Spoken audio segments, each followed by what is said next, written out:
May 21 മാലാഖമാരുടെ രാജ്ഞി അർക്കോള.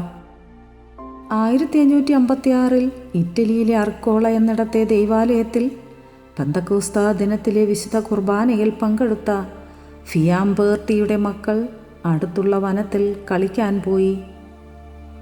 പള്ളിമണി മുഴങ്ങിയപ്പോൾ അവർ ജപമാല ചൊല്ലുവാനായി ഒത്തുകൂടി. തത്സമയം അവിടെ പ്രകാശപൂരിതമാകുകയും സ്വർഗീയ സംഗീതം അവിടമാകെ അലയടിക്കുകയും ചെയ്തു. തൂവെള്ള വസ്ത്രമണിഞ്ഞ ഒരു സ്ത്രീ പ്രത്യക്ഷയായി ദൈവമാതാവെന്ന് വെളിപ്പെടുത്തുകയും ജനങ്ങളോട് പ്രാർത്ഥിക്കുകയും മാനസാന്തരപ്പെടുകയും ചെയ്യണമെന്നാവശ്യപ്പെടുകയും ചെയ്തു. 1558 മാലാഖമാരുടെ രാജ്ഞിയുടെ നാമത്തിൽ ഒരു ദൈവാലയം അവിടെ നിർമ്മിക്കപ്പെട്ടു.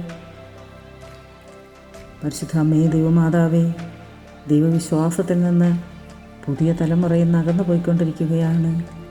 അമ്മേ, അവർക്കെല്ലാവർക്കും മാനസാന്തരമുണ്ടാകുവാൻ വേണ്ടി അമ്മയോട് ഞങ്ങൾ അപേക്ഷിക്കുന്നു.